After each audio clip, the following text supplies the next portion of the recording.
त्याग और लोभ। किसी नगर में एक सेठ रहता था। उसके पास बहुत धन था। उसकी तिजोरियां हमेशा मोहरों से भरी रहती थी, लेकिन उसका लोभ कम नहीं होता था।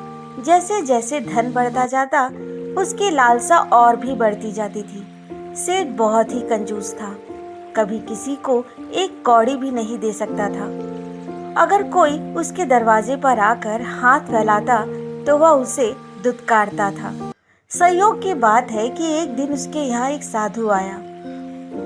उसे देखकर अचानक सेठ को न जाने क्या हुआ, उसने एक पैसा उसकी झोली में डाल दिया। साधु चला गया, लेकिन सेठ को आश्चर्य का ठिकाना न रहा जब उसने देखा कि शाम को उसे एक मोहर प्राप्त हो गई। पैसे के बदले में मोहर।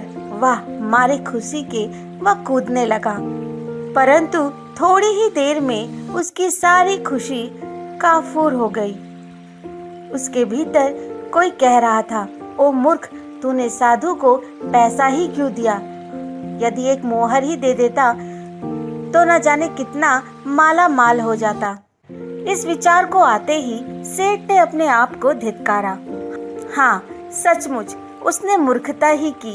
अब वह साधु के आने का इंतजार करने लगा, पर उसे अधिक प्रतीक्षा नहीं करनी पड़ी। अगले दिन ही वह साधु फिर से आ गया। साधु को देखते ही सेठ ने झट से अपनी तिजोरी से एक मोहर निकाल ली और साधु की झोली में डाल दी। मोहर लेकर साधु चला गया। सेठ के लिए एक एक पल एक एक युग के समान हो गया। वह चाहता था कि कैसे भी शाम हो जाए, पर वह शाम तो हुई और रात भी हो गई, लेकिन उसकी इच्छा पूरी नहीं हुई। मोहरें मिलना तो दूर, हाथ में आई मोहर भी निकल गई। उसका सिर घूमने लगा। तभी आकाशवाणी हुई, सेठ याद रख, त्याग फैलता है, लोभ छलता है।